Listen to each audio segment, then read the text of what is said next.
حسم الاتحاد الإفريقي لكرة القدم الجدل بشأن أزمة مباراة اتحاد العاصمة الجزائري ونهضة بركان المغربي، وسمح للأخير بارتداء قميصه مع خارطة المغرب في المباراة المرتقبة مساء اليوم الأحد.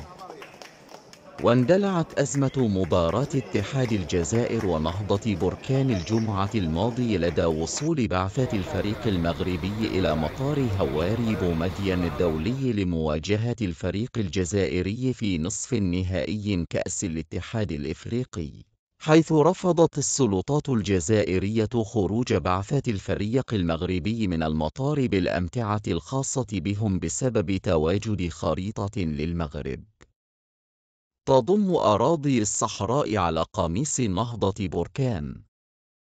وكشف إخبارية أن الاتحاد الإفريقي لكرة القدم الكاف سمح لنهضة بركان بخوض المباراة بقميصه الرسمي الذي يضم خارطة المغرب، وطلب من السلطات الجزائرية الإفراج عن أمتعة النادي المغربي.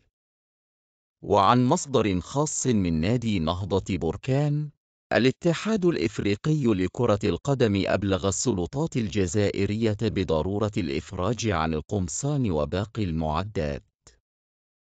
وتابع: الكاف أكد أن القميص مصادق عليه ويستوفي كافة الشروط المنصوص عليها، وخاطب السلطات الجزائرية رسمياً للإفراج عن معدات بركان وقمصانه، وطلب من جمارك مطار هواري بومدين التعاون كي تلعب المباراة في موعدها، وإلا فالمباراة ستلغى.